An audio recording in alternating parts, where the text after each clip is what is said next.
Hi everybody, I hope you're all doing really well. So today I am back to talk about my pile of possibilities for Non-Fiction November. Non-Fiction November, as you all know, is the fantastic event that is organised by Olive over at A Book Olive here every November to encourage us to read more non-fiction than we might normally read. And every year she gives us 4 prompts, they change every single year, that can help guide our reading or just make it more fun, a bit more challenging. This year those prompts are fraud, web, capital and display, and you can interpret them in a multitude of different ways. You can be as strict or as tenuous as you would like to be, but as always you don't have to limit your reading to those prompts. As I do have a lower TBR, I feel like I do have a lot more freedom and flexibility, but also with the knowledge that I want to be a bit more of a mood reader, I was looking at these 4 prompts and thinking, these don't actually fit quite as easily into my typical reading as previous years have. And so I thought it would be an interesting experiment to try and come up with 3 books for each prompt that I already really want to read and seeing how I could link them in.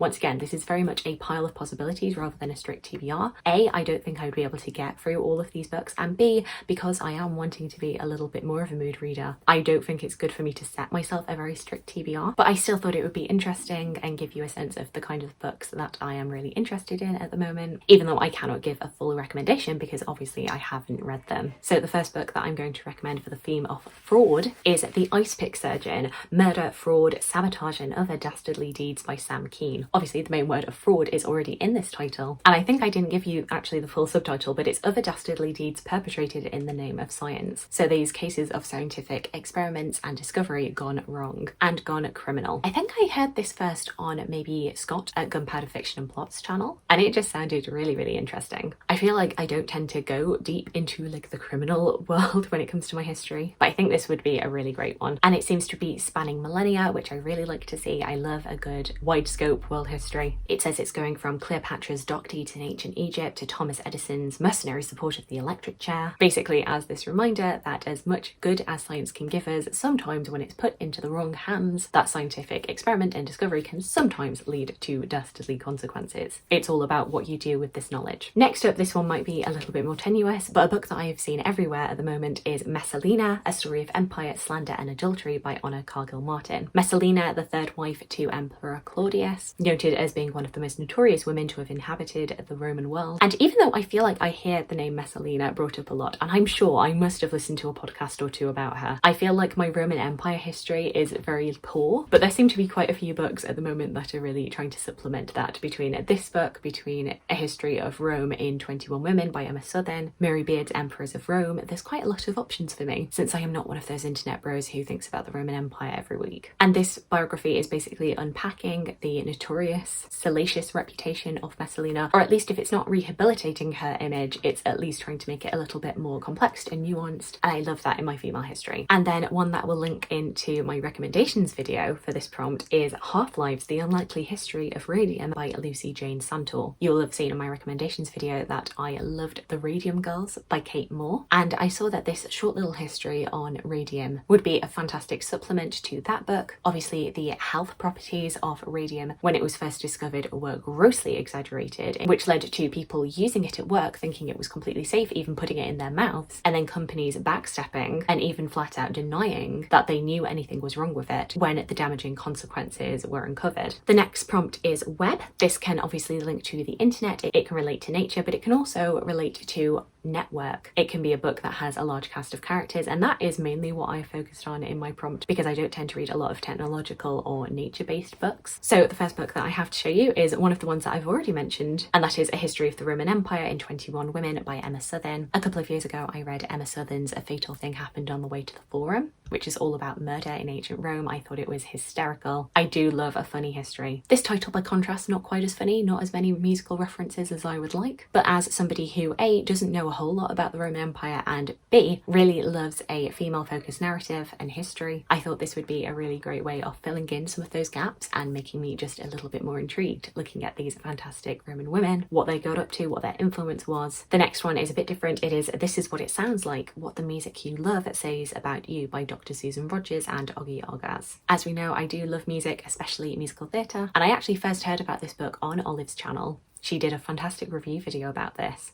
And it's basically, you know, the science of music. And that made me think of, you know, the brain, different networks within the brain, receptors, parts of your brain that music really stimulates. It may be a tenuous connection, but I'm really interested in what it says. And especially if it does talk about musical theatre and what that has to say about you, I feel like probably it's picking up on like a storytelling aspect, storytelling functions in your brain, what it says when you like more orchestral music to more digital music. I don't know. I just am really interested to find out more, especially on what my weird music taste says about me. And then the final book, going back to this idea of network and a large cast of characters, this is a book that I absolutely, out of all of them, I'm not going to be able to get to because it is like 1400 pages long. But it is The World of Family History by Simon Sebag Montefiore. This is one of those books that is on my like TBR for life. Eventually I do want to get around to this, and now it's out in paperback, it is a lot more tempting. But this is a world history all based around the idea of families as like this central part of life, central part of human history, and how families have influenced major political, social, cultural changes. And because it's covering so much, it ends up being a whistle-stop tour. And yet, even if it is really brutally touching on all of these different families, it is still almost 1500 pages long. It's quite intense, but I just really want to get to it. For the prompt of capital, I predictably was going to look at London-focused narratives, and that is definitely the case with the first book that I'm talking about, which is The Palace: From the Tudors to the Windsors, 500 Years of History at Hampton Court by Gareth.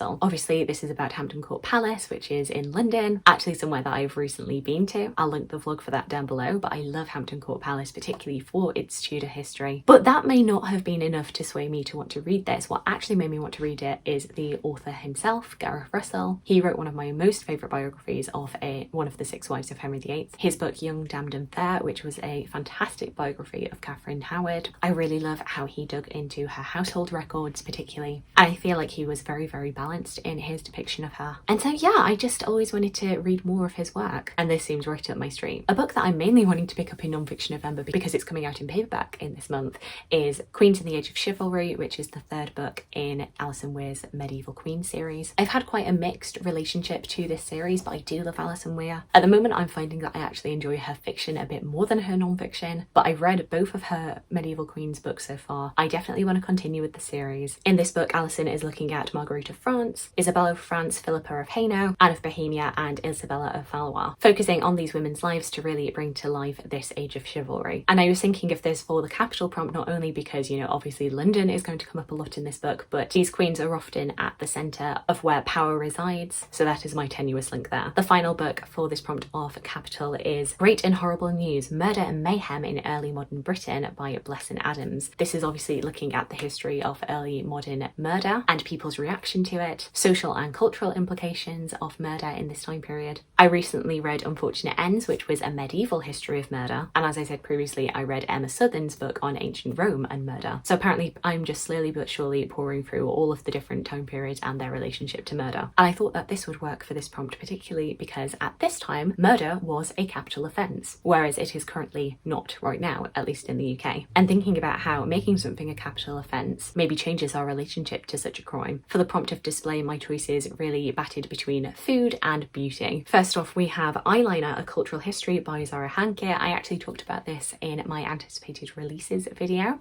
and this is a book that is actually coming out in November, and as the title suggests, talks about the history of eyeliner. As you can see, I'm a proud and avid wearer of eyeliner, and going from its uses in ancient Egypt all the way up to today, what our use of eyeliner has said about our relationship to beauty and beauty standards, and also just ways in which it can be really good fun. Another book on beauty is How to Be a Renaissance Woman by Jill Burke. Not only does this book look at beauty standard expectations for women during the Renaissance, but it's also looking at female artists, businesswomen, basically women striving to make a place for themselves in this world that is deeply misogynistic and patriarchal. And then finally, apparently I always have to finish these videos with food. We have English Food: A People's History by Diane Purkiss. I've been so looking forward to this book coming out into paperback, and I think it's either coming out in October or November, and I'm very excited. Diane Purkiss was actually one of the authors that I utilised for my undergrad dissertation, which was all about cookbooks of the 18th century, so I've been really keen to get to read this book. which is just a wide sweeping history of English food. And even though English food is not meant to be known for being very tasty, actually how this is not always the case, and how it has changed over time, how it has been influenced by trade, by immigration, by changing technology, and I just think it'll be really fascinating. So there we go, those are all of the books that I am thinking about reading during Non-Fiction November. Of course, this is once again not an exhaustive list, and I am very willing to be swayed by any of your recommendations in the comments down below.